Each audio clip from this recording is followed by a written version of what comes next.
ठीक है, ये होगा बिकॉज आप स्पेशल नहीं है। सबके संग होता है, ऐसा कोई जरूर बूटी नहीं है एक बार पढ़ा दे बस वो छप गया मोहनजोदारो एंड हड़प्पा की तरह। ठीक है,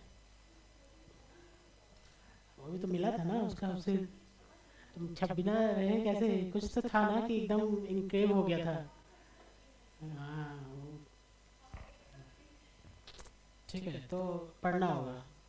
ठीक है, अभी पढ़ेंगे तो इजी लगेगा, अरे हाँ यही वाला तो है, सर ने बोला था, मुझे याद आ रहा है, बाद में याद नहीं आएगा। ठीक है, चलो हम लोग सेक्शन 9 की तरफ जाते हैं। सर मुझे कुछ पूछना था। हाँ बताइए। सर ये सीड टेस्टिंग एंड सर्टिफिकेशन एक कॉम्पोजिट सप्लाई है ना? क्या? Seed testing and certification composite supply है ना? टेस्टिंग एंड सर्टिफिकेशन उसका एक सर्कुलर था ना? हाँ सर। हाँ तो उसमें क्या लिखा हुआ था, मुझे तो याद भी नहीं है क्या था उसमें। मैंने बोला था वो घर पे पढ़ लेना।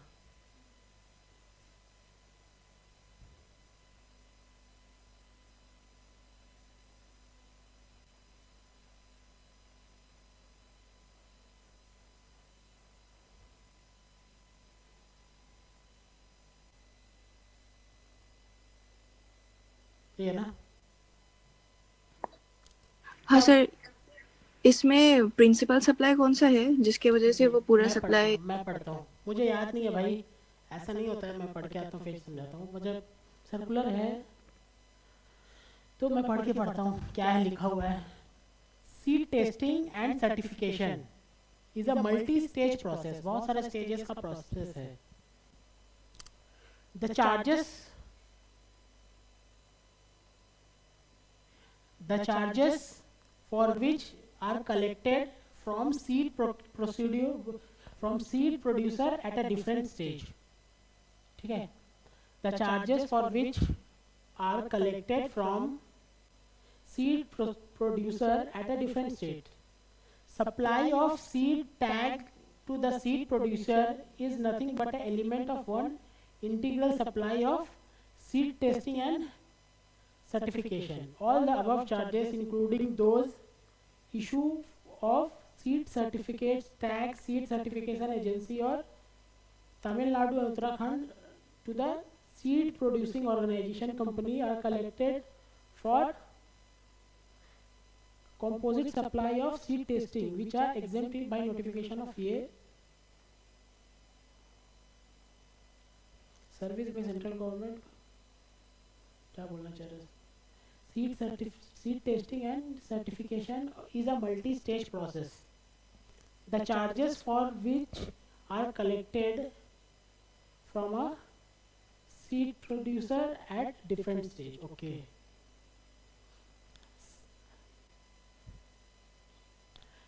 Supply of seed tag to the seed producer is a nothing but the element of one integrated supply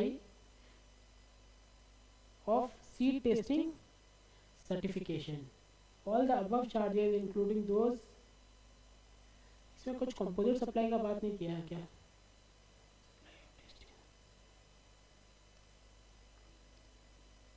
अच्छा,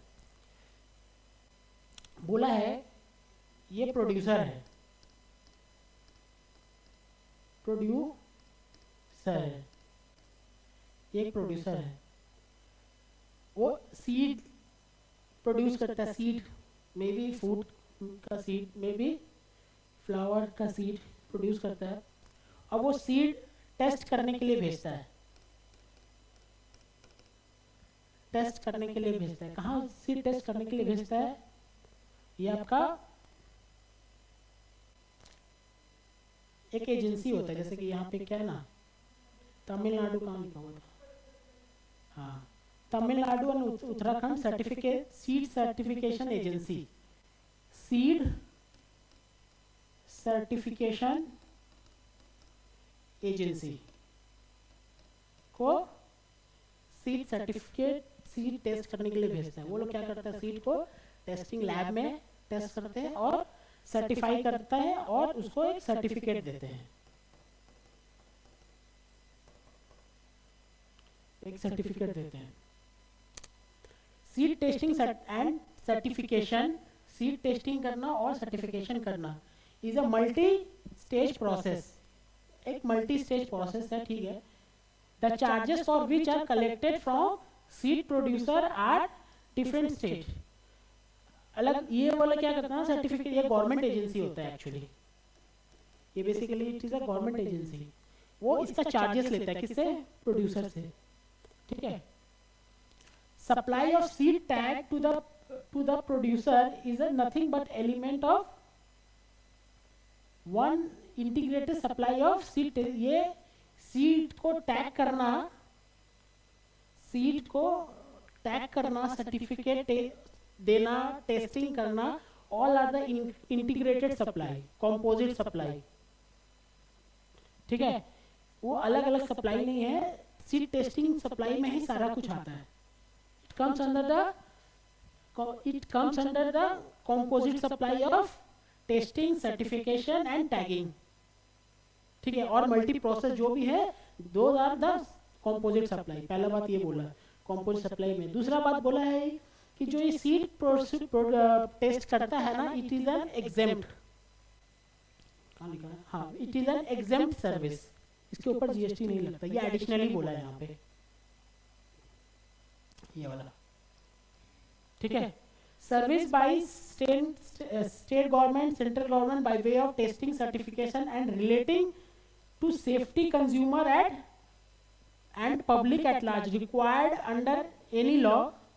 The clarification would apply the supply of seed tag by seed testing certification agency, and other state will also follow the similar seed testing certification process. कुछ seed होता है ना, इसका testing कराना जरूरी रहता है, तो अगर टेस्टिंग करके देता है, उसका सर्टिफिकेशन करके देता है, सीड को टैग करके देता है, in that case all these activities composite supply, और वो सारा सप्लाई एग्जेम्प्ट है। आ रहा समझ में? बलिना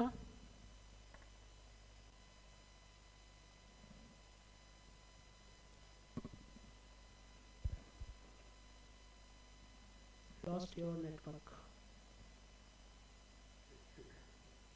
lost। इतना गलत नहीं समझ में आया क्या? हाँ, समझ में आया कि नहीं आया कि नेटवर्क लॉस्ट हो गया?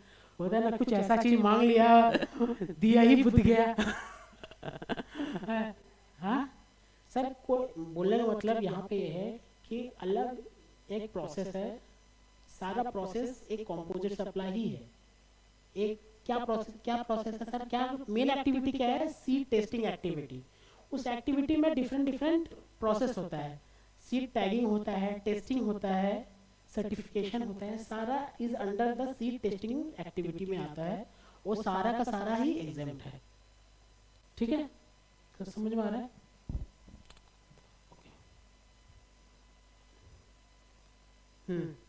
तो आज सर चलते हैं कहाँ पे? सेक्शन 9 की तरफ।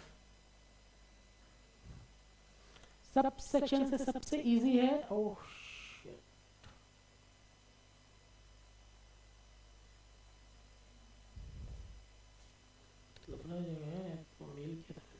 आप लोग को गया है ना?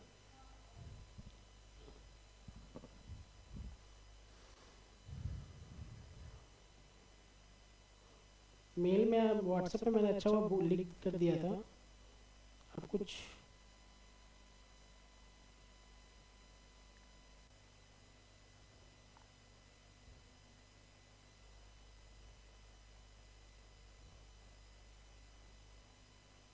लेवाई सेक्शन 9, लेवाई एंड कलेक्शन, ठीक है। यहाँ पे देखते रहना अगर आया तो, ठीक है। Levy and collection, okay.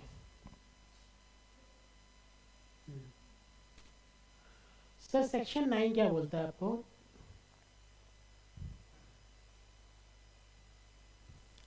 Section 9 में अलग अलग सब सेक्शन है। 9(1), 9(2), 9(3), 94 और 95, ये 5 ही सेक्शन है, बस खत्म। ठीक है,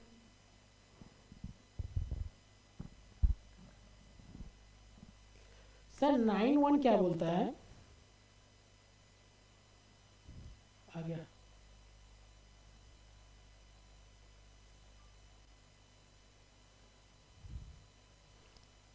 नाइन वन क्या बोलता है? सुनो, 91 ये बोलता है कि अल्कोहल पे जीएसटी नहीं लगेगा। ऑल नॉट अंडर जीएसटी, ये पहला बात बोलता है। ठीक है, दूसरा बात ये बोलता है maximum GST rate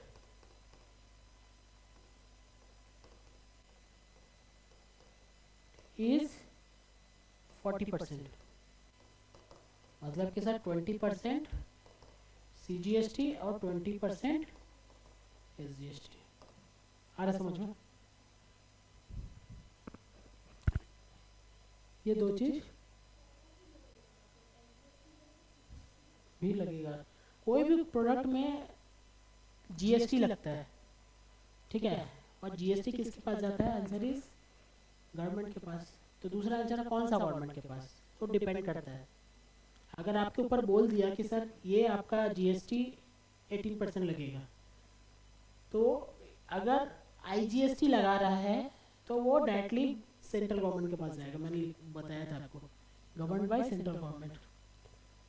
sir SGST और सीजीएसटी लगा रहा है तो ये तो वो भाई 18%, 36% तो नहीं लगा सकता ना, तो हाफ ऑफ लेगी। कौन लेगी? Half CGST, half SGST, half central government, half state government. तो बोल रहा है कि मैक्सिमम जीएसटी 40% ही लगेगा। अगर हाँ, उससे ज़्यादा गवर्नमेंट जीएसटी इंपोज नहीं कर सकती है। अगर आईजीएसटी लगाना है तो कितना रेट लगेगा? 40%। या तो आप आईजीएसटी 40% लगाओ या फिर सीजीएसटी एसजीएसटी 20% लगाओ। इससे ज़्यादा आप जीएसटी रेट नहीं लगा सकते, किसी पे भी नहीं लगा सकते। ठीक है, अभी मैक्सिमम जीएसटी रेट देखा जाए तो 28% है सर। तो अबोलिश हो गया है मैक्सिमम सब।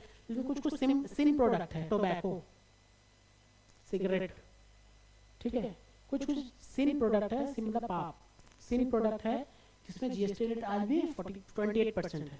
गवर्नमेंट उसको 28 का, कल एक जीएसटी काउंसिल बैठेगी और उसमें बोल देगी जीएसटी रेट 30%, फिर अगले दिन बैठी 35%, अगला दिन बैठी 38%, फिर दूसरे दिन बैठी 40%। बस 40% से ज़्यादा नहीं लगा सकती है।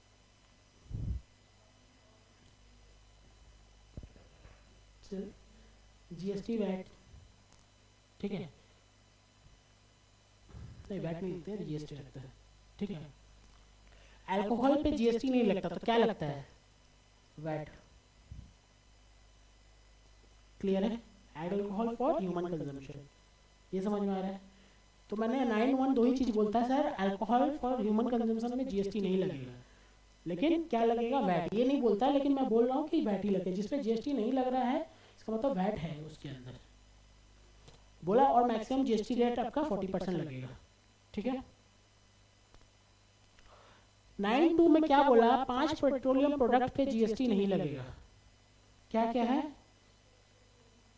Petroleum crude, high speed diesel, motor spirit जिसको पेट्रोल भी बोलते हैं हम लोग, नेचुरल गैस और एटीएफ। एटीएफ क्या होता है? Aviation turbine fuel. वो क्या होता है? एक फ्यूल ही है, लेकिन फ्यूल है purest form of, finest form of fuel. नहीं निकालो, वो तो इम्प्योर होता है, पूरा अच्छे से रिफाइन किया हुआ रहता है, मल्टीपल लेयर से रिफाइन किया रहता है, उसमें एक थोड़ा सा भी इम्प्योरिटी नहीं रहता है। वो कहाँ यूज होता है? वो होता है फ्लाइट में। फ्लाइट में जितना भी प्लेन से उड़ता है उसमें पेट्रोल नहीं जाता है, उसमें एटीएफ जाता है। उसका जो फ्यूल है वो एटीएफ है, ना फाइनेस्ट फॉर्म ऑफ फ्यूल। तो सर अगर मैं अपना गाड़ी में लगा दूँ एटीएफ, वो भी उड़ेगा क्या? अरे भाई वैसे इंजन नहीं है, ठीक है, समझ में आ रहा है? तो हम लोग जो यूज़ करते हैं वो पेट्रोल होता है, पेट्रोल से भी और फाइनेस्ट फॉर्म में लेके जाएंगे तो एटीएफ रहता है, तो वो पेट्रोल पे भी नहीं है और एटीएफ पे भी नहीं है। क्लियर है? क्या क्या पेट्रोलियम प्रोडक्ट, ये एमसीक्यू में आएगा ये सब। क्या क्या petroleum product? Crude, motor spirit, petrol, ETF और नेचुरल गैस। क्लियर है? यहाँ पे बोल दे, यहाँ पे लिख देते हैं ETF, petrol, crude, natural gas और HSD।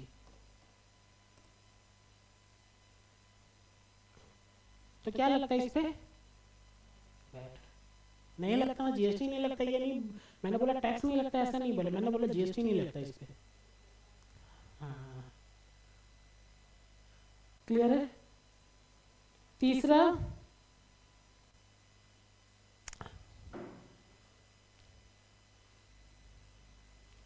तीसरा, अगर मैं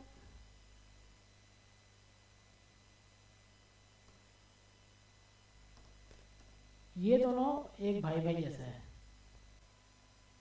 94 और 95, और सॉरी 93 और 94, ये बोलता है रिवर्स चार्ज,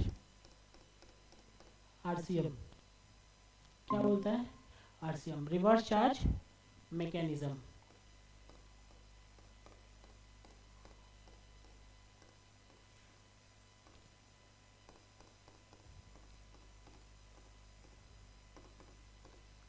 जिसको हम लोग सनी देओल का नाम से बोले थे, याद है? ये वाला सनी देओल वाले लोग इस कैटेगरी में आएंगे। मतलब सर, अगर आपका यहाँ पे सेलर है और यहाँ पे बायर है, सेलर है और बायर है, और यहाँ पे गवर्नमेंट अपना कटोरा लेके खड़ी है, अंडरस्टूड? तो सर गवर्नमेंट किसकी तरफ देखेगी? इसकी तरफ देखेगी, इसकी तरफ देखेगी? नॉर्मली सेलर की तरफ देखेगी। यहाँ से उसका टैक्स आएगा या जीएसटी आएगा, नॉर्मल। इसको बोलते हैं फॉरवर्ड चार्ज। इसको क्या बोलते हैं? Forward charge. फिर रिवर्स चार्ज में क्या है कि गवर्नमेंट क्या करेगी? इसको नहीं पकड़ेगी। गवर्नमेंट क्या करेगी? बायर को बोलेगी तुम पैसा इसको दे रहा था तो वो मुझे दे रहा था ना, तुम डायरेक्ट ही मुझे दे दो, तो डायरेक्ट मुझे दे दो पैसा। मतलब कि सर अगर नॉर्मल सिनेरियो में क्या हो रहा था, नॉर्मल सिनेरियो में फॉरवर्ड चार्ज अगर हम बोले तो ये बायर था, सॉरी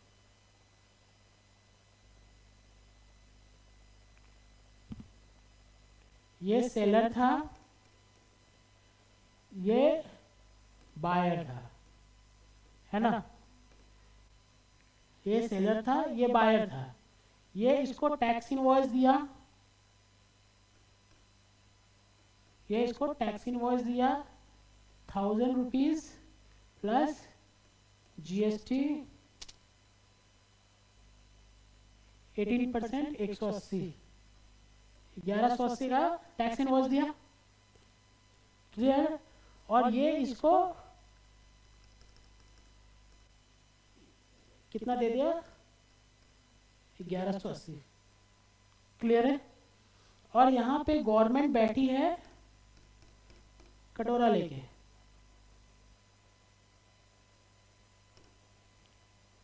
पिकी बैंक लेके, और ये क्या करेगा? ये इसको 180 रुपया जमा दे देगा। आ रहा समझ में? आरसीएम में क्या होता है? आरसीएम में आपका सेलर है, ये बायर है, ये इसको टैक्स इनवॉइस देगा 1000 रुपया, ठीक है? और ये इसको पैसा देगी 1000 रुपया, और बायर इसको कितना देगा 180 रुपये। आ रहा समझ में? क्लियर है? तो सर ये तो आपका नॉर्मल केस है।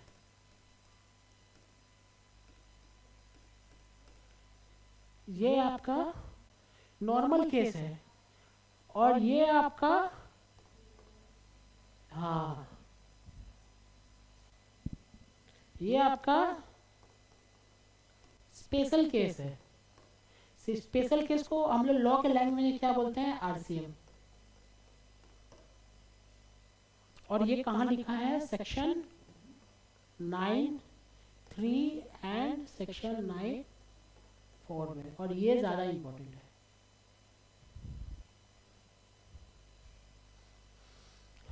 आ रहा समझ में?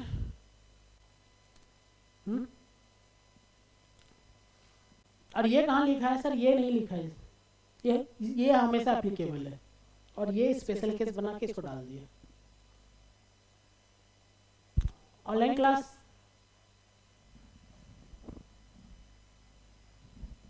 हेलो, ऑडियो वीडियो आ रहा है?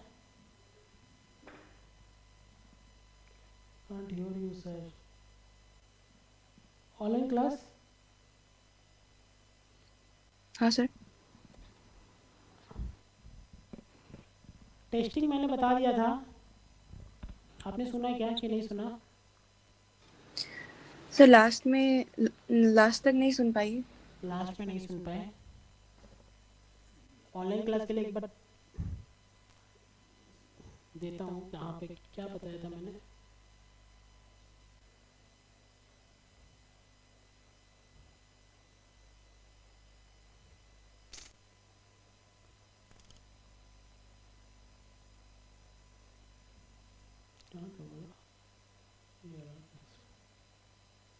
हाँ, मैंने आप लोग को ये बोला कि सर एक प्रोड्यूसर है और एक ऑर्गेनाइजेशन है। ठीक है, ऑर्गेनाइजेशन है। ये गवर्नमेंट ऑर्गेनाइजेशन ही होता है मेनली। प्रोड्यूसर ऑफ किसका? क्या प्रोड्यूसर है? Producer of seed. Seed producer कर रहा है और उसको टेस्टिंग के लिए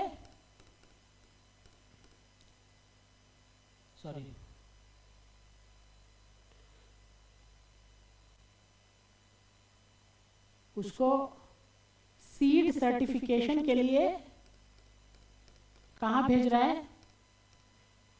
गवर्नमेंट ऑर्गेनाइजेशन में। गवर्नमेंट ऑर्गेनाइजेशन कुछ भी हो सकता है। ये तमिलनाडु और उत्तराखंड का बात कर रहा है। सीड सर्टिफिकेशन एजेंसी एजेंसी बोलो ऑर्गेनाइजेशन बोलो एक ही है। ठीक है, कहाँ भेज रहा है? अब वो क्या कर रहे हैं? ये वो वहाँ पे टेस्टिंग कर रही है। कौन कर रही है? Government organisation. सर्टिफिकेशन कर रही है, सीड टैग कर रही है। ठीक है, तो बोलना चाह रहे हैं कि ये सारा जितना भी कर रही है ना activity will come under the ambit of seed certification. सारा ही कॉम्पोजिट है। आप इसको अलग अलग करके मत देखिए। सीड सर्टिफिकेशन के अंदर में ही सब कुछ हो रहा है, तो ये इसके अंदर ही है सारा। ठीक है, तो बोला कॉम्पोजिट है। ये बात पहला बोली कि कॉम्पोजिट है, और दूसरा बात ये बोली है इस सर्कुलर में कि ये सारा ही एग्जेम्प्ट है। एग्जेम्प्ट मतलब ये जो सर्टिफिकेशन करेगी और इसका गवर्नमेंट अगर सोचो चार्ज की 1000 रुपया, तो 1000 रुपये जीएसटी नहीं है। ठीक है, आया समझ में? हाँ सर। तो ये सर्टिफिकेट प्रिंसिपल सप्लाई है ना? हाँ, certification is the principal supply और ये सारा एंसिलरी एक्टिविटी है।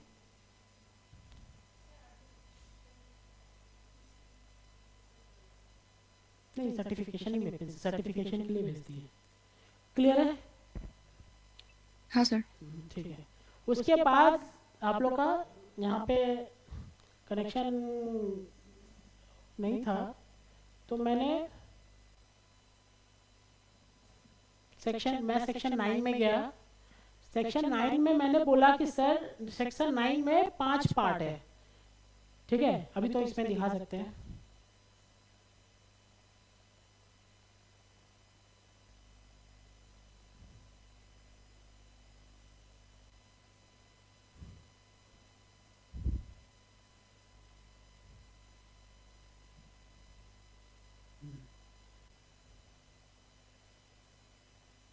लो ये सेक्शन 9 है, 9495 तक, ठीक है।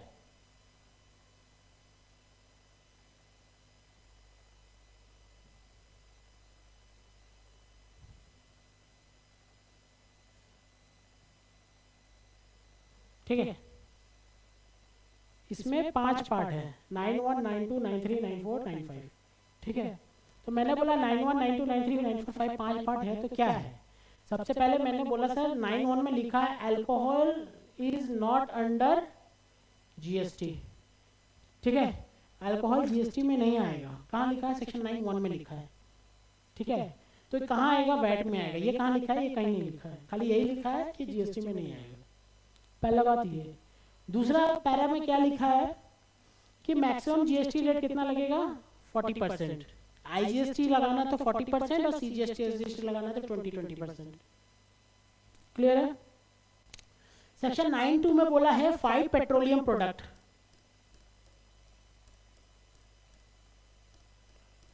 5 petroleum product is outside the ambit of GST. 5 petroleum product is outside the ambit of GST. 5 petroleum product कौन कौन सा है? ATF पेट्रोल, क्रूड ऑयल या पेट्रोलियम क्रूड जो भी हो, नेचुरल गैस और HSD हाई स्पीड डीजल। ये 5 पेट्रोलियम प्रोडक्ट पे जीएसटी नहीं लगेगा। तो क्या लगेगा? वैट लगेगा। ये कहाँ लिखा है? ये नहीं लिखा है, ठीक है। अब वैट एक्ट पढ़ेंगे तो उसमें लिखा रहेगा, तो आपको वैट एक्ट पढ़ना पड़ेगा, ठीक है। तो इसमें खाली यही लिखा 5 पेट्रोलियम प्रोडक्ट पे जीएसटी नहीं लगेगा। फिर बोला कि अल्कोहल जीएसटी के परव्यू में भी नहीं है, इस मतलब इस पे भी जीएसटी नहीं लगेगा, ठीक है। 9(3) और 9(4) मैंने बोला सर एक जैसा ही है, जिसमें रिवर्स चार्ज लगता है। फिर रिवर्स चार्ज को मैंने एक्सप्लेन किया कि सर रिवर्स चार्ज होता क्या है। सर नॉर्मली क्या चलता है हम लोग का? फॉरवर्ड चार्ज चलता है, फॉरवर्ड चार्ज मैकेनिज्म, ठीक है। उसमें क्या होता है? सेलर बायर को इनवॉइस देता है और बायर सेलर को पैसा देता है। जो पैसा आता है उस इनवॉइस में टैक्सेबल वैल्यू और जीएसटी भी रहता है, और सेलर का रिस्पॉन्सिबिलिटी रहता है कि गवर्नमेंट को जीएसटी पेमेंट करे। क्लियर है? लेकिन रिवर्स चार्ज में क्या रहता है ना कि सेलर बायर को इनवॉइस देगा तो उस पर जीएसटी लगा के नहीं देगा, ठीक है, जीएसटी लगा के नहीं देगा। It's the responsibility of the buyer, वो खुद ही जीएसटी पेमेंट करेगा। आ रहा समझ में? तो सर हम लोग को क्या पढ़ना? हम लोग को पढ़ना है तो सर कि स्पेशल केस कौन कौन सा है, समझ में आ रहा है ना? अगर 100 केसेस है उसमें स्पेशल केस 100 केसेस है और उसमें से स्पेशल केस 5 है, तो आपको 5 पढ़ने बोलेगा कि ये जान लो कि स्पेशल केस क्या है। जो स्पेशल केस में नहीं फॉल करेगा वो सारा एफसीएम में फॉल करेगा। अरे समझ में? वो सारा तो पढ़ नहीं सकते, स्पेशल केस पढ़ना पड़ेगा। स्पेशल केस पढ़ना पड़ेगा तो वो हमको कौन सा सेक्शन पढ़ना पड़ेगा? उसमें सेक्शन 9(3). क्लियर है? तो सर अगर मैं सेक्शन 9 पढ़ के 4 पढ़ के 5 पढ़ के 10 में गया तो उसका मतलब सर एक चीज छूटा हुआ मेरा। क्या छूटा हुआ है? सेक्शन 9(3). उसमें स्पेशल केस अभी मैंने पढ़ाया नहीं और एग्जाम में आता है वो, ठीक है। मैं 9 के बाद 10 में जाऊंगा, 9 के बाद 10 में जाऊंगा और 10 के बाद 11 में जाऊंगा, ठीक है। और मैं सेक्शन 11 और सेक्शन 9(3) को एक साथ पढ़ाने का सोच रहा हूँ, ठीक है। क्योंकि ये पढ़ने में क्या मजा है ना, 9 और 11 को आपको पूरा क्लियर पिक्चर आएगा। क्यों आएगा? क्योंकि 9 में कहीं कहीं 11 का रेफरेंस दिया है, 11 को में कहीं कहीं 9 का रेफरेंस दिया हुआ है, ठीक है। तो आपको पता चलेगा कि अच्छा वो अगर ये कंडीशन आएगा तो वो 11 में फॉल करेगा, ये कंडीशन आएगा तो 9 में फॉल करेगा। क्लियर, 9 मतलब 9(3) में फोन करेगा। 9(4) में क्या बोलता है, ठीक है 9(3) अब समझ में आ रहा है। 9(4) में क्या बोलता है, ऑनलाइन क्लास क्लियर है?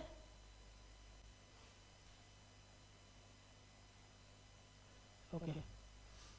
9(4) में क्या बोलता है, 9(4) में बोलता है कि सर ये स्पेशल केस तो मैंने 9(3) में दे दिया आपको, ठीक है, रिवर्स चार्ज। 9(4) में रिवर्स चार्ज बोलता है। पहले क्या बोलता था पता है आपको, पहले ये बोलता था जब नया 2017 में जीएसटी आया था तो क्या बोला था 9(4) को लेके, 9(4) को लेके ये बोला था इसमें तो स्पेशल केस का लिस्ट दे दिया, और 9(4) में ये बोला आपको कि आप जो भी अनरजिस्टर्ड से परचेस करेंगे ना, अनरजिस्टर्ड, आप सोचो मैं एक रजिस्टर्ड पर्सन हूँ, आ रहा समझ में क्या बोल रहा हूँ, मैं एक रजिस्टर्ड पर्सन हूँ, मैडम है, मैडम एक रजिस्टर्ड पर्सन है, ये मैडम है कि अनरजिस्टर्ड पर्सन है। अनरजिस्टर्ड मतलब जीएसटी, अनरजिस्टर्ड पर्सन मतलब आपने जीएसटी में रजिस्ट्रेशन नहीं लिया है, ठीक है, मैडम ने जीएसटी में रजिस्ट्रेशन लिया है, ठीक है। सर कब लेते हैं और कब नहीं लेते हैं, ये तो क्वेश्चन आ रहा होगा दिमाग में, कब लेते हैं, तो उसमें जब हम रजिस्ट्रेशन पढ़ेंगे ना कि मैंडेटरी क्या है रजिस्ट्रेशन लेने के लिए, तो हम लोग आपको पाएंगे। आप ये समझ लो कि आप अनरजिस्टर्ड है, मैंने जीएसटी रजिस्ट्रेशन नहीं लिया है, मैंने मतलब आपने जीएसटी रजिस्ट्रेशन नहीं लिया है बिकॉज कुछ कंडीशन नहीं है मेरे एप्लीकेबल, तो मैंने नहीं लिया। मैडम ने लिया है क्योंकि मैडम का कंडीशन एप्लीकेबल हो गया था, लिया है। तो मैडम से मैं अगर लेने जाऊंगा कोई गुड्स, 1 लाख का गुड्स दूँ, उस पर 18% जीएसटी है, तो मैडम हमसे कितना लेगी बिल में, नहीं पूरा इनवॉइस वैल्यू कितना रहेगा। अगर 1 लाख का कोई गुड्स लेके आया, मैडम ने मुझे टैक्स इनवॉइस देंगी, तो क्या देगी, 1 लाख का गुड्स कर देगी और 18,000 टैक्स भी जोड़ के देगी, 1,18,000, हम आपको कितने रुपए देंगे, 18 के 1 लाख देंगे, 1,18,000, ठीक है। अब मैडम के पास जाए तो मैडम क्या देगी, 1 लाख का बोल, मेरा कितना का बेनिफिट हो रहा है यहाँ पे, 18,000 का, मुझे नहीं देना पड़ रहा है, नहीं देना पड़ रहा है। तो सर आपका मन में सर आपको तो आईटीसी भी मिल रहा है ना, आप तो किसी को बेचेंगे उस पर भी जब आपको जीएसटी लगाना पड़ता तो आपका 18,000 सेट ऑफ हो जाएगा, जो मैंने आपको दिया, समझ में आ रहा है ना, चेन सेट ऑफ हो जाएगा। लेकिन मैं बोला उतना मैं क्यों वो करना चाहूँगा, मैं पैसा ही नहीं दूंगा, ना पैसा देना ना मुझे पैसा लेना है, मेरे को बेनिफिट नहीं हो रहा है ना, ऐसे थोड़ी ना आपको मैंने पैसा दिया तो मेरा इन्वेस्ट भी हो रहा है, इंटरेस्ट भी मिल रहा है, ऐसे तो कुछ नहीं होता ना। तो 18,000 मैं आपको दूंगा, क्या पता आप 18,000 जमा ही नहीं करेंगे, तो मेरा तो लॉस हो जाएगा ना, तो मैं इतना रिस्क ही नहीं लेना चाहता। मैंने मैडम को बुलाया, मैडम सारा काम मैं आपसे करूँगा, आप अनरजिस्टर्ड है, समझ में आ रहा है। मैडम कितना का बिल देगी, 1 लाख का, ठीक है, 18,000 नहीं बोल दे, उससे गवर्नमेंट पूछा, बोला मैं तो मेरा रजिस्ट्रेशन ही नहीं है, मैं क्यों टैक्स लगाऊं। इससे क्या होना था कि जो रजिस्टर्ड पर्सन है, कॉम्प्लाइंट पर्सन को ना तकलीफ होने लगा कि भाई ये क्या मतलब है कि मैंने जो आपके बोलने से रजिस्ट्रेशन लिया तो मेरा तो बिजनेस हट हो रहा है ना, कोई नहीं आ रहा, अनरजिस्टर्ड के पास ज़्यादा जा रहा है। तो 9(4) लेके आई गवर्नमेंट और बोली कि भाई अनरजिस्टर्ड से जो परचेस करेगा ना, मैं परचेस कर रहा था ना, तो आपको तो कलेक्ट करने के लिए नहीं पावर है कि आप अनरजिस्टर्ड है, लेकिन अब रिस्पॉन्सिबिलिटी दे दिया बायर को, तुम जमा करना अपना पैसा जो टैक्स में देना होता, क्या 18,000। तो ये आरसीएम की तरह नहीं लग रहा है कि 1 लाख का मुझे बिल दिया और मैं 18,000 रुपया जमा दे दिया गवर्नमेंट को, आरसीएम जैसा लग रहा है ना, वही वाला लेके आई गवर्नमेंट। इससे क्या होगा, मेरा 18,000 का जो बेनिफिट मिल रहा था वो बेनिफिट मिलना बंद, तब दोनों पार में आ गया ना, पार में आ गया। अब मेरा भी ऐसे भी 1,18,000 लगना है, तो 1 लाख तो मैं क्या करूँगा, आपसे ले लूँगा, है कि नहीं। तो ये लेके तो बोली कि जितना भी अनरजिस्टर्ड परचेज है ना, सब पे जीएसटी है, रिवर्स चार्ज पे, अनरजिस्टर्ड परचेज पे जीएसटी है, रिवर्स चार्ज पे देना पड़ेगा। तो रिवर्स चार्ज वाला हो गया ना, रिवर्स चार्ज वाला हो गया, मैं डायरेक्टली गवर्नमेंट को दे रहा हूँ, बायर हूँ मैं बायर डायरेक्टली गवर्नमेंट को दे रहा हूँ, तो रिवर्स चार्ज वाला मैकेनिज्म ढुक गया, ऐसा हुआ। फिर बाद में इस पे भी बहुत ड्रामा हुआ, तो लास्ट में जाके इसको गवर्नमेंट ने बंद कर दिया कि नहीं होगा, क्योंकि मैं 10 रुपये का भी सामान लूँगा अनरजिस्टर्ड से तो 1 रुपया 8 पैसा जमा 80 पैसा जमा देने जाऊँगा, तो बहुत छोटा छोटा बात हो गया ना। तो गवर्नमेंट ने इसको क्या किया ना, बंद कर दिया, ये नहीं होगा। तो गवर्नमेंट को तो लॉस हो रहा था यहाँ पे, अरे लॉस हो रहा है कि नहीं हो रहा है, तो वही वाला बात हो गया। अब तो मैं जानबूझ के फिर अनरजिस्टर्ड से खरीदूंगा। तो गवर्नमेंट ने बंद कर दिया। फिर लास्ट में क्या किया ना, लास्ट का 2 साल, 2017 का बात कर रहा हूँ, फिर लास्ट का 2 साल मतलब कि 2024-23 में गवर्नमेंट क्या बोली ना कि सबको तो नहीं पकड़ सकते, काम करते स्टार्ट करते हैं इसको, और बिल्डर को बोलते हैं, बिल्डर को। बिल्डर मतलब क्या आता है, कॉन्ट्रैक्टर।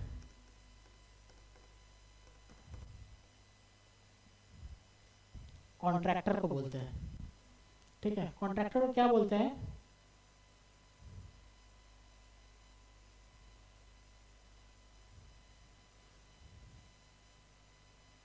कॉन्ट्रैक्टर को बोलते हैं।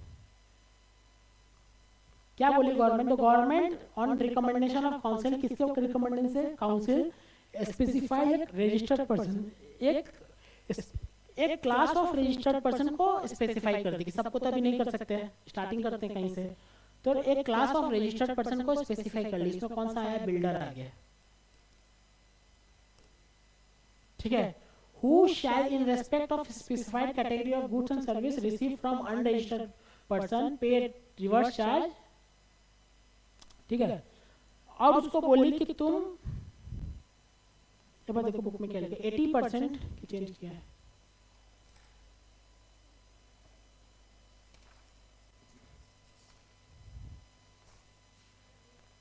हाँ।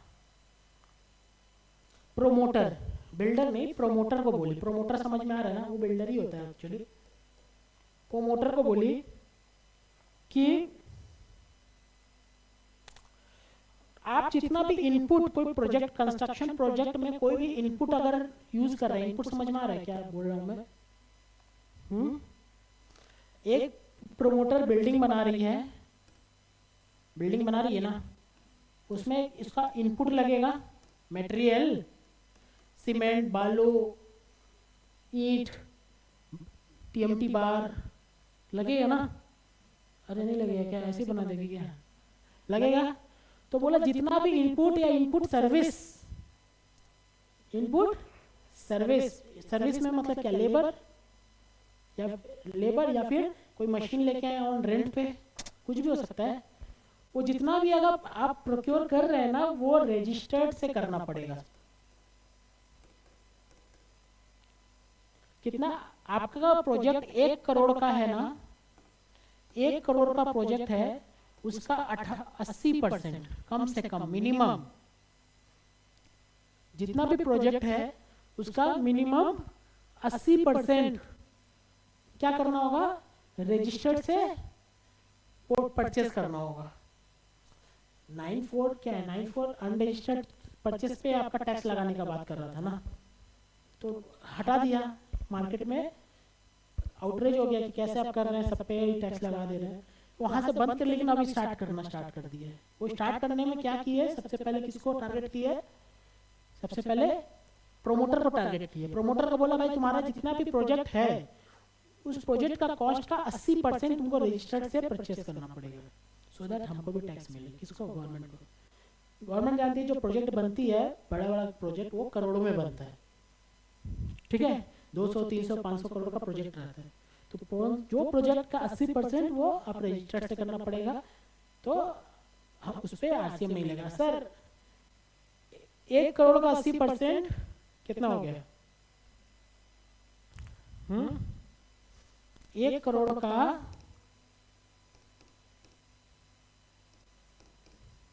80%, 80 लाख हो गया भाई, हो गया ना। 80 लाख का कम से कम इनपुट, आपका 1 करोड़ का प्रोजेक्ट है, आपका 80 लाख का इनपुट जो है वो किससे परचेस करना पड़ेगा, रजिस्टर्ड से। सर 20%, 20 लाख का ठीक है आप कर सकते हो, ये मिनिमम बोला है मैंने, ज़्यादा पूरा 100 को 100 कर लिया तो कोई प्रॉब्लम नहीं, लेकिन मिनिमम। सर मैंने 80% नहीं किया, मैंने इससे 70% ही किया है, समझ में आ रहा है ना, 70 लाख ही किया है, तो डिफरेंस कितना आ रहा है, 10 लाख 10 लाख पे आप आरसीएम पे जीएसटी दे दो। जो डिफरेंस आएगा ना 80% से नीचे जितना आपने किया हो 80% उसके ऊपर आपका आरसीएम अट्रैक्ट हो जाएगा under what section 4। Again not important for your examination, लेकिन भाई वो फ्री मत होना कि नहीं पता नहीं, मैं बोल रहा हूँ बेस्ड ऑन पास्ट एक्सपीरियंस, ठीक है, ऐसा मत ठीक है, क्लियर है। तो वो प्रोमोटर पे एम्फेसाइज कर लिया, क्लियर है। 9.5 क्या बोल रहा है आपको, 9.5 में क्या बोला है, 9.5 क्या बोला, 9.5 आपको ये बोला कि सर ये आपका बंदा है, ठीक है, ये आपका बंदा है और इसके पास एक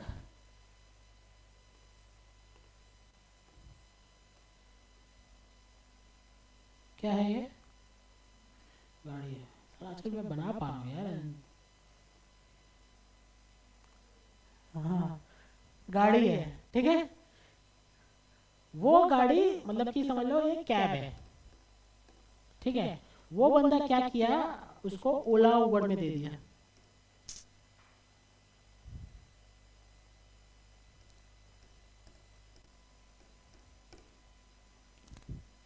है ना। और ओला उबर से ये कहाँ जाता है, पब्लिक के पास, यही तो होता है भाई, पब्लिक पेमेंट करता है, उसका कुछ कमीशन रहता है, कमीशन इसको देके उसको दे दिया जाता है पैसा, कुछ होता है ना रेशियो, क्या हो गया, ठीक है, क्लियर है। तो इसमें गवर्नमेंट ने बोला तो इसमें जीएसटी किससे ले, पब्लिक नहीं, पब्लिक से जीएसटी लेने कहाँ से होगा यार, कोई सब कोई रजिस्टर नहीं है ना, सबको कितना पब्लिक को पकड़ेंगे, क्या वाला भाई, वो भी तो अनरजिस्टर्ड हो सकता है, कौन किससे जीएसटी ले सकते हैं, ओला उबर वाला, ठीक है, बिकॉज ये बेसिकली क्या होता है, कंपनी रहती है ना, इसको पकड़ सकते हैं और इसको पकड़ लेगी, बोला भाई तुमको आरसीएम देना पड़ेगा रिवर्स चार्ज पे, ठीक है। आपने इससे जो सर्विस लिया, इससे सर्विस दिया और इसको पेमेंट कर रहे हैं, ठीक है, तो you are a buyer and this is the seller मतलब सप्लायर, ठीक है, बिकॉज मैंने आपको बोला सेल पे जीएसटी नहीं लगता, सप्लाई पे, तो सेलर नहीं सप्लायर, ठीक है, इज अ सप्लायर। तो गवर्नमेंट इसको बोली कि तुम अब जीएसटी देगा on a reverse charge under section 5, clear है। कौन देगा, ये देगा ओला उबर वाला। सर ये ओला उबर वाला तो नेटफ्लिक्स भी हो सकता है, मतलब ई कॉमर्स ऑपरेटर, ई कॉम ऑपरेटर यही होता है ना, ई कॉमर्स ऑपरेटर, तो ये नेटफ्लिक्स भी हो सकता है, नेटफ्लिक्स भी होता है, नेटफ्लिक्स का कोई ऑफिस नहीं हो सकता है इंडिया में, 100% ऑपरेट कहाँ से करता है, यूएस से। इन दैट केस गवर्नमेंट क्या बोली कि ऐसा नहीं कर सकते, you have to appoint 1 person,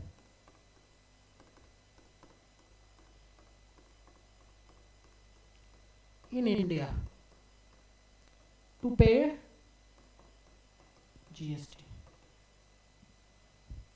Clear है? If you do not have any establishment in India, you have to appoint someone in India to pay GST. Clear है? Reverse charge. मैंने 9.4 बता दिया, 9.5 बता दिया आपको, 9.3 नहीं बताया क्यों, 9.3 बड़ा है, अब मैं उसको 11 के संग बताऊंगा। क्लियर है?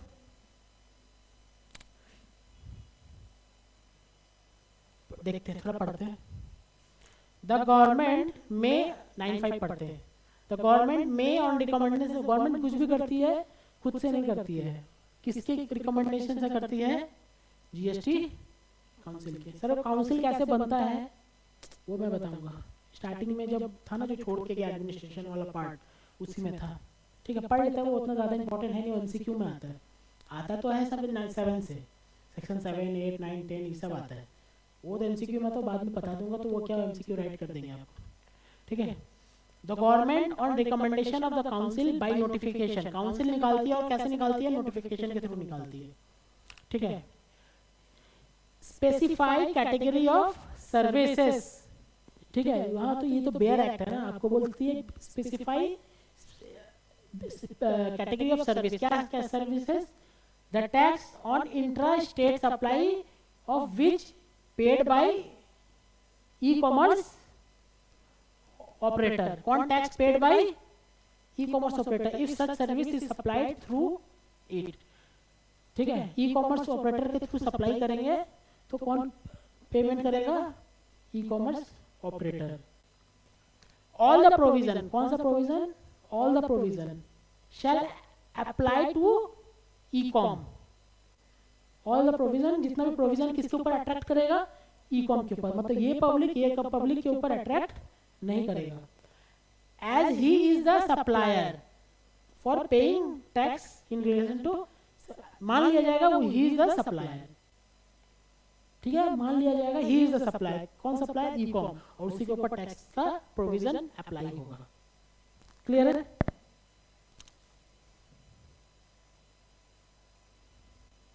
Provided where the e-com does not have physical presence in taxable territory, अगर e-com का कोई physical presence है ही नहीं, taxable territory मतलब इंडिया में है ही नहीं, any person representing such e-com, कोई भी पर्सन जो रिप्रेजेंट कर रहा है उस e-com को for the purpose of taxable territory, किस लिए? taxable territory में shall liable to pay tax, वो लायबल होगा टैक्स पेमेंट करने के लिए। कौन? जो पर्सन, एनी पर्सन, जो पर्सन रिप्रेजेंट कर रहा है ई कॉमर्स को। ठीक है, बोला provided where the e com does not have any physical presence in taxable territory and also does not have the representative in the territory. उसका India में भी कोई फिजिकल प्रेजेंस नहीं है और किसी को रिप्रेजेंटेटिव भी नहीं रखा है। सच ई कॉम ऑपरेटर, वो e com operator shall appoint, किसी को अपॉइंट करना पड़ेगा as shall appoint a person, person को अपॉइंट करना पड़ेगा इन टैक्सेबल टेरिटरी। कहाँ? टैक्सेबल टेरिटरी में for the purpose of paying tax. आ रहा समझ में? क्लियर है? ऑनलाइन क्लास क्लियर है?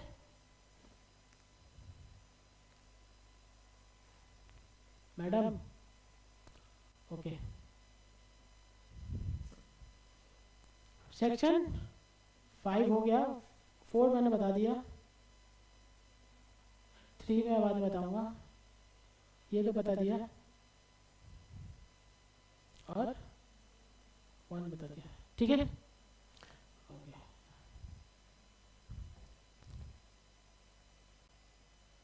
सेक्शन 10 हो गया। 9 खत्म, इतना ही था। 9 मतलब कि समझ लो कितना परसेंट खत्म? 90% खत्म, 10% तो अभी भी बचा हुआ है। सेक्शन 10 क्या बोलता है? Composition levy. आगे बढ़े ना? ऑनलाइन 9 क्लियर है ना? हाँ सर। ओके, आप लोग घर पे पढ़ो भाई, नहीं तो बाद में भूल जाएंगे।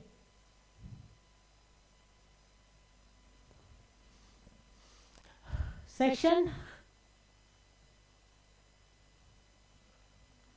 10 कॉम्पोजिशन लीव, स्मॉल बिजनेसमैन।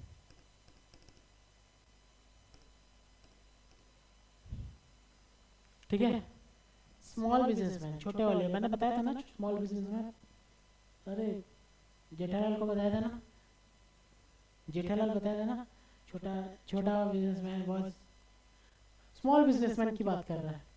उसको इतना सारा प्रोविजन नहीं पता, किसमें आरसीएम किसमें एफसीएम नहीं पता, किसमें आरसीएम किसमें एफसीएम हमको नहीं पता। कौन बोल रहा है? Small businessman. आप मुझे इतना मत घुमाइए। कौन बोल रहा है? नहीं, मैं बता रहा हूँ। नहीं, मजाक कर रहा हूँ। स्मॉल बिजनेसमैन, ठीक है, और मैं इतना टैक्स भी नहीं दे पाऊंगा, मैं छोटा आदमी हूँ, मैं बिजनेस करने बैठा हूँ, ठीक है। उसके लिए क्या लिया है? कॉम्पोजिशन लेवी, ठीक है। कॉम्पोजिशन में लेवी में क्या बोला, पहले प्रोविजन बाद में जाते हैं। उसमें बोला कि भाई तुम मैन्युफैक्चरर है, तुम ट्रेडर है, ठीक है। तुम मैन्युफैक्चरर है, तुम ट्रेडर है, और तुम्हारा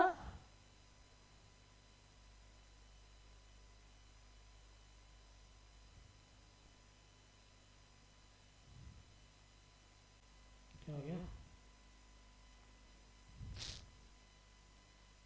हमको बेकार लगता है इसका।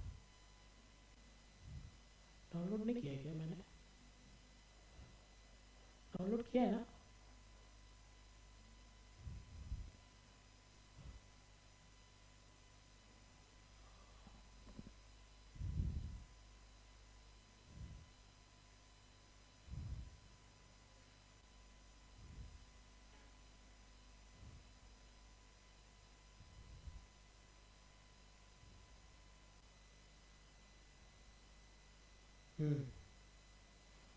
ठीक है। आप लोग छोटा बिजनेसमैन है और आपका टर्नओवर एमएमटी मानुस में, आप एमएमटी मानुस में, एमएमटी मानुस मतलब मणिपुर, मेघालय, त्रिपुरा, मिजोरम, अरुणाचल, नागालैंड, उत्तराखंड एंड सिक्किम, इसमें आपका बिजनेस है इस स्टेट में, और आपका टर्नओवर 75 लाख रुपया या उससे कम है, तो ही आप कॉम्पोजिशन में जा सकते हैं।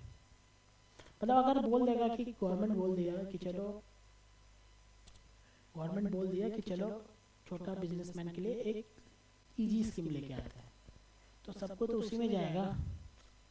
आ रहा समझ में? जिसका 1 करोड़ का टर्नओवर है वो भी जाएगा, जिसका 500 करोड़ का टर्नओवर है वो भी उसी में जाएगा। इजी है ना? कौन चाहता है लिटिगेशन? ठीक है, वो सब कोई उसी में जाएगा। इन दैट केस गवर्नमेंट को तो एक लिमिट सेट करना पड़ेगा ना कि हम छोटा कॉम्पोजिशन में किसको एक्सेप्ट करेंगे। तो गवर्नमेंट बोली कि जिसका एमएमटी मानुस में है, मेक माई ट्रिप मानुस,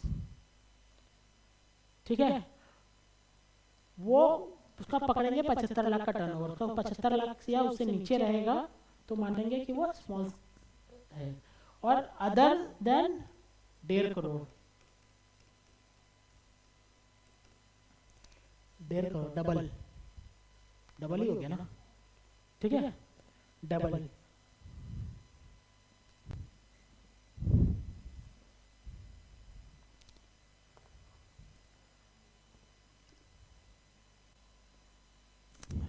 नहीं निकला, ठीक है,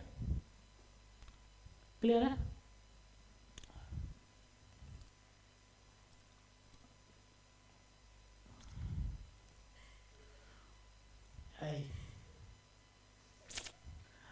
ठीक है,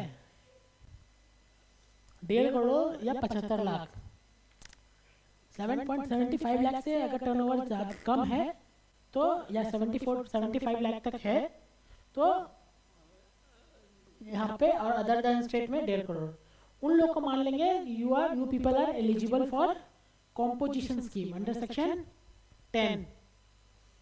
अब उसको बेनिफिट क्या क्या है? उसको बेनिफिट क्या क्या है सर? उसका बेनिफिट है कि उसका टैक्स रेट क्या हो जाएगा? 1%। कहाँ 18% का टैक्स रेट था, आपको कितना देना पड़ेगा? 1%। बेनिफिट सुनो, 1% का टैक्स रेट। लेकिन बोला है कि ये ट्रेडर और मैन्युफैक्चरर के लिए ही है, सर्विस वाले के लिए नहीं है। सर्विस वाले के लिए नहीं है। ट्रेडर मतलब क्या? गुड्स का ट्रेडिंग, मैन्युफैक्चर मतलब गुड्स का मैन्युफैक्चरिंग। सर्विस वाले के लिए नहीं दिया था। तो सर बाद में हल्ला आया, क्या हल्ला, कि सर जो ट्रेडर वाले लोग हैं उसका तो कुछ कुछ सर्विस है, जैसे जो ट्रेडर है, ठीक है, जो ट्रेडर है उसको तो एग्जम्प्ट इनकम भी उसको वो भी मिलता है ना, इंटरेस्ट का पैसा भी मिलता है बैंक से, सेविंग्स अकाउंट में इंटरेस्ट मिलता है, और छोटा मोटा मतलब मैं सोचो कुछ वॉच बेचता हूँ, वॉच रोलेक्स वाली नहीं, छोटा सा वॉच का दुकान है, मेरा टर्नओवर हो सकता है ना कि 1 करोड़ ही हो, ठीक है, 1 करोड़ ही हो, तो मेरा वॉच बेचता, और बगल में मैंने ठीक करने का भी खोल के रखा कि मेरा वॉच को लेके जाएगा और खराब हो गया 2 दिन में, वो कहाँ जाएगा लेके, मेरे मुंह में ही मारेगा, समझ में आ रहा है ना, मेरे मुंह में मारने से अच्छा तो मैं एक खोल के रखूँ ना हाँ, है कि नहीं, तो मैं बगल में एक खोल के रखा हूँ कि भाई मैं उसको अगर 1 साल के अंदर खत्म हो गया, खराब हो गया, तो मैं उसको फ्री सर्विस भी दे दूंगा। सब कोई ऐसे ही वाले थे, किसी का मैंने वॉच का एग्जांपल लिया, कोई छोटा सा गाड़ी का है, कोई रिक्शा का है, मेन बिजनेस उसका गुड्स बेचने का ही है, लेकिन कुछ खराब हो जाता है रिपेयर के लिए कुछ, या कुछ अदर सर्विस भी होता है, छोटा मोटा सर्विस है, वो लोग भी आता है। डिपार्टमेंट सब तो चाहता था इसमें चला जाए छोटा मोटा बिजनेसमैन लोग, लेकिन डिपार्टमेंट मना कर दिया कि आप तो सर्विस भी दे रहे हैं ना, ये तो गुड्स के लिए ही रखा है, आपको तो सर्विस और गुड्स दोनों है, तो आप you are not eligible for this scheme. बाद में गवर्नमेंट लेके आए कि भाई रुक जा, परेशान मत कर, बोला कि अगर आपका जितना भी टर्नओवर है उसका 10% अगर सर्विस है तो मान लेंगे कि वो नहीं है, 10% या 5 lakh, whichever is higher. मतलब क्या है कि आपका टर्नओवर अगर सोचो 1 करोड़ 30 लाख है, समझ में आ रहा है क्या, 1 करोड़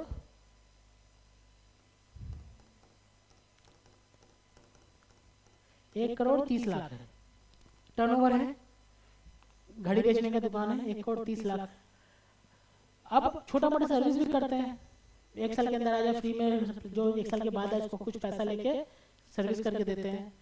तो अब बोला कि सर अगर आपका 10% कितना हो गया, 13 लाख, यही हो गया ना, 13 लाख और 5 लाख, ठीक है, इन दोनों में से हायर कौन है, 13 लाख, इतना तक का सर्विस हम अलाउ कर देंगे, हम मानेंगे कि ये नेग्लिजिबल सर्विस है, उतना तो होता ही है, तो आप इसमें अलाउ कर सकते हैं ये स्कीम लेने में। क्लियर है पूरा कि 5 लाख, और अगर सोचो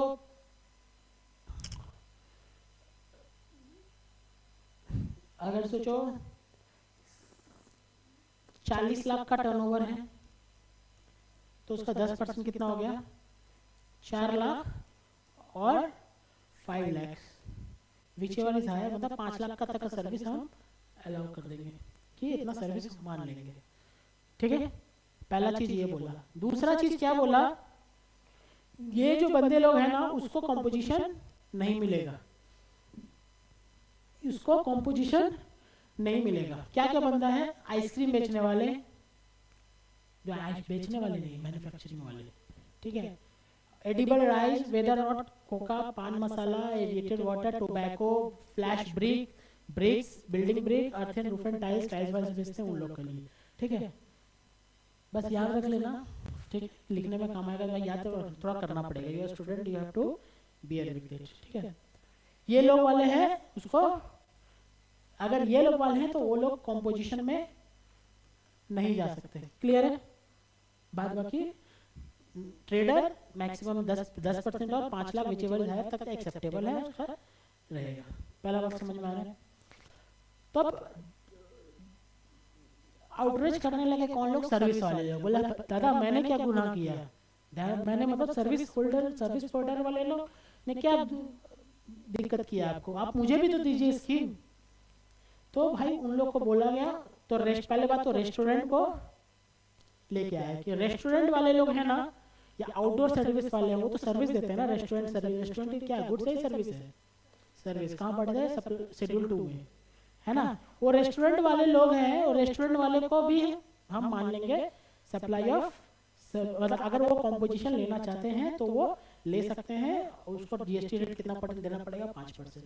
ट्रेडर को 1%, इसको 5%। सर हम रेस्टोरेंट हम जीएसटी नहीं लेना, जो कॉम्पोजिशन नहीं लेना चाहते, मत लो, कोई प्रॉब्लम नहीं है। This is an optional scheme.